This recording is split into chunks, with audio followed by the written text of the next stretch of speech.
Hi guys, I just finished my meditation and now I'm going to go Betty bye. But I had to make a video.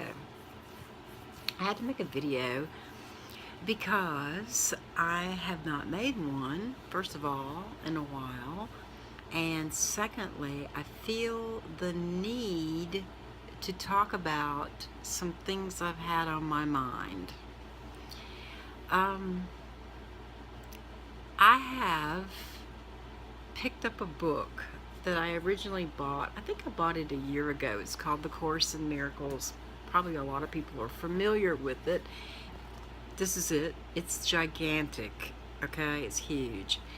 And they say that, but when I bought the book, I had no interest in it after I looked through it. I was like, oh, I have paint all over my hands because I've been painting all day. But I was like, oh, no thank you, not interested. So, because I had so much going on, and then I had tragedy strike my life, and, I just had to start reformulating my cosmology and trying to make some sort of sense out of my being other than my labels. I'm an artist, I'm a mom, I'm a wife, I'm a New Orleanian, I'm this, I'm that. And it was like, well, wait a minute, this isn't working anymore. Because when one of those really important handles about who you are isn't an active part of your life anymore, and you start to realize how temporary life can be, I started asking the question, well, who am I? What is my purpose? What is the universe really all about? I guess there's a lot of answers for that, or a lot of theories on, the universe, what it is. Is it an illusion? Is it real? Is it both an illusion and real? So I picked the giant book back up again, and I started reading The Course in Miracles, because they say, I've heard, that you won't read this book until you're supposed to read it. So I've read over and over and over the first 2 pages, just the first 2 pages. And I think that for me, the way I used to be, my ego was like part of me. It was integrated into who I am. I didn't distinguish it from the rest of me. It was maybe it was my common sense, or my analytical ability, or my critical thinking skills, or, my superiority, my inferiority. It had a lot of different names. But I think that the first step in any spiritual journey is to identify and learn about the tricks of the ego, for they are legion. I think our ego, before they had a word for ego long ago, it was called the devil, because that's exactly what it does. It tricks you. It's a trickster. It lies, it inflates, it presents false evidence, it's a prosecutor, and it's so convincing and so subtle that you can go into the ego mind without even realizing it. At least I can. So I guess I do need some miracles. I need a miracle. And so this book is supposed to offer me a new way of being, and that my thoughts, all miracles come from love, and all love comes from the creator being, and my thoughts are miracles. Even my existence on the planet, when you think about it, everyone's, even being here, is a vapor in this earth, on this earth, is a miracle.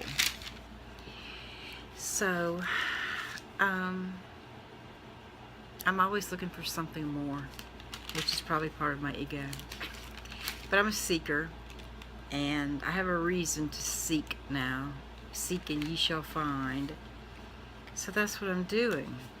In addition to making chicken salad, lemon dill chicken salad, which I'm going to share the recipe because it is fabulous. And in addition to baking chocolate chip cookies for my 87-year-old neighbor, and I might even steal a few myself for me. I've been painting all day, and tomorrow I'm going back to work to sell my art at Jackson Square.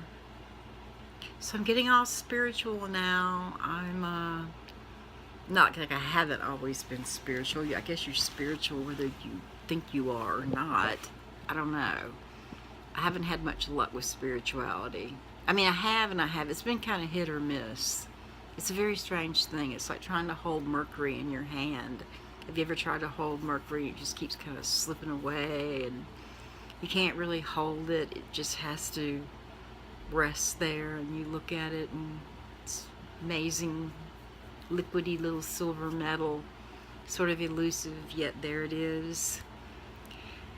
I guess maybe I watched too many kung fu episodes as a child.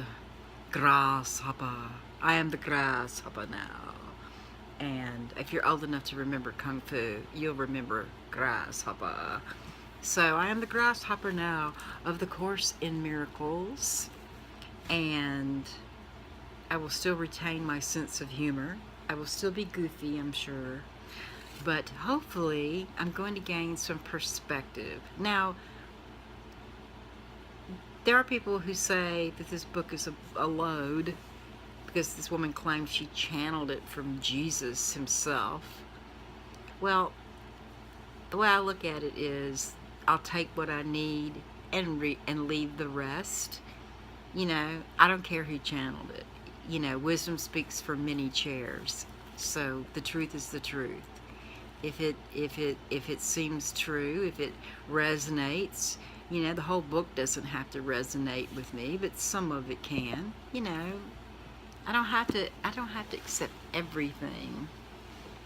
One weird thing that it says in here is magic is stupid and boring, and it doesn't take you anywhere. I don't really know what they mean by magic. I love the magical ideas, but I think a lot of what people call magical isn't really magical. I mean, like, I think the things that we think are that we accept as like angels, and you know, the things that people in the collective here in America accept as being okay, you know, like with mainstream Christianity, you know, those kind of things. Well, those things are magic. That's magical. You know, I don't know. I kind of agree though that just magic, like,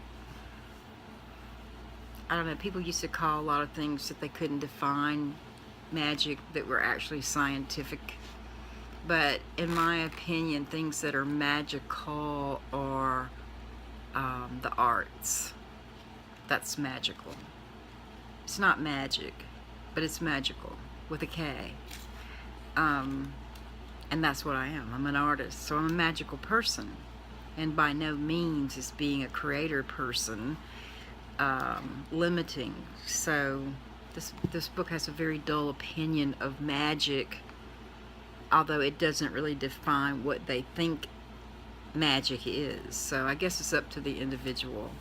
And I really don't care anyway. Doesn't matter. It's, you know, it's just one of those passages that I could obsess over and throw the whole book out. But you know, a lot of things are lost in translation. You know, even the Bible has, you know, redundancies in it, or strange analogies, like in the Genesis, the snake is pure evil and Satan, and then later on it says, be as wise as the serpent. So, you know, books are books. Even if they're inspired by a power greater than ourselves, human beings still write them. So I take everything with a grain of salt.